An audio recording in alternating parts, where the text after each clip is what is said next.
What's up YouTube? Dave from Oakos here. So it's the 22nd birthday of the Oakos WRX. We've had it a long time now. It's been our shop car, been through a bunch of different configurations, but as it sits now, it's a version 9 EJ207 we imported from Japan. It's the Spec C version, which is cool. 6-speed R180 Brembos, pretty typical STI swap, but STI steering rack and a bunch of other parts on there, bushings all the way through. But now that we got the rear diff bushings squared away yesterday, let's go for a ride and see what it can do.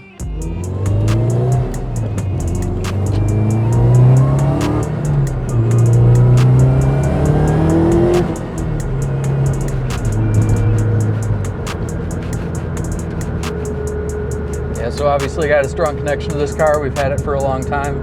It's really where it all started for us, which is awesome. And the car's had so many different changes and revisions, and really been an ongoing project for us for a long time. So it's sat for the past few years, but we're gonna make a bunch more changes to it and see where we can go from here. But I love the 6-speed that we put in here. It's actually it's a Euro code trans, so it didn't originally have the DC CD, but at some point it was swapped with a DC CD, and then we got the JDM 5th and 6th put in here, so they're short gears all the way from 1st through 6th, which is cool. Good match for the 207 because it revs to 8,000 RPMs.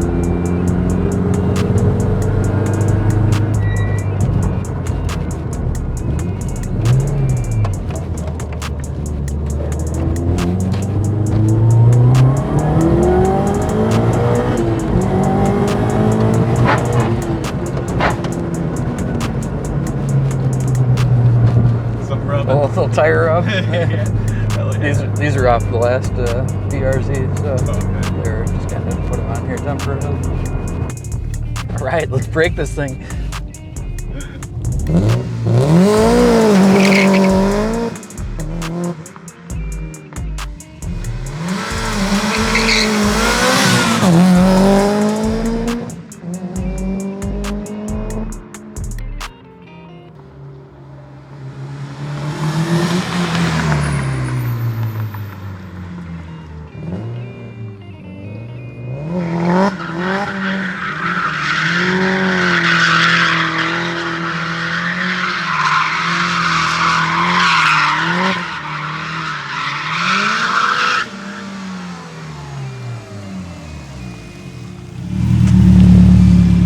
Not bad.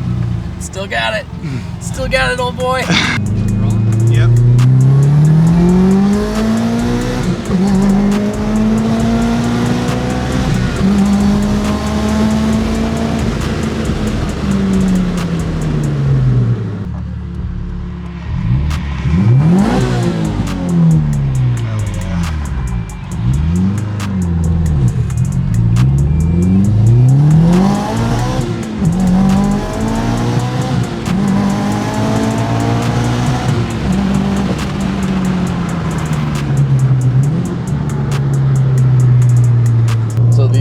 The original 205, we had a bunch of track days, a lot of miles on it, you know, some hard use and different mods, and then we did a VF22 turbo on here, and wound up breaking ringland on a few of the pistons, and then we did forged internals and rods, and then wound up doing a Blauk 2.5 XT turbo on it, and that was an awesome turbo for the stock 205, well, forged internal, you know, stock size 205.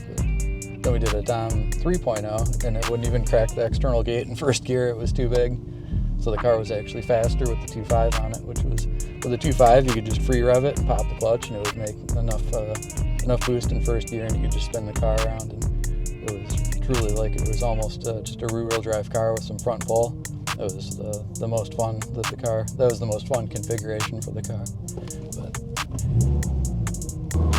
I'd like to get a upgraded twin scroll for this setup and really allow it to pull up into the, you know, between the 7,000 and 8,000 RPMs where the stock turbo here is really falling off. That would make the car so much more fun. In its final configuration, when we take it to the racetrack, it was finally got rid of all the understeer that you normally find in an all-wheel drive car. So with the split 65 to the rear and very stiffly sprung, rode pretty harsh on the road, but it was with all the power and a lot of work to get the suspension dialed in and set up correctly, it was really well balanced. It was awesome.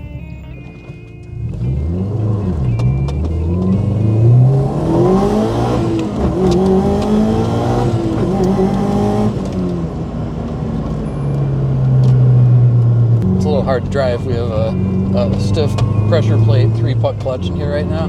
It's I think probably a little bit past its sell-by date. So it's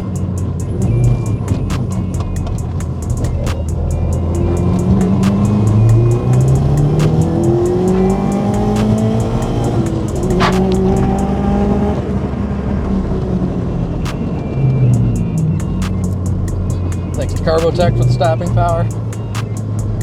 The last track day that we did in this, we did, I have it on video, but it was the video, I think I ran out of battery at about 45 minutes and ran for a little bit after that. So the car basically ran for probably close to an hour around Waterford Hills, just nonstop.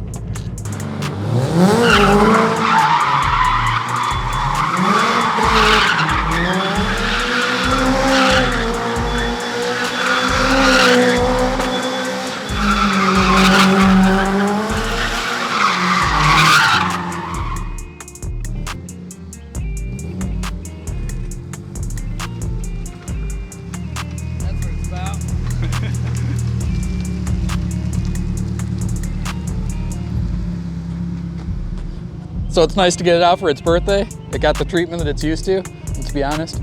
But this weekend we're taking the BRZ to the track, so we'll have a follow-up video with that soon. Thanks for watching.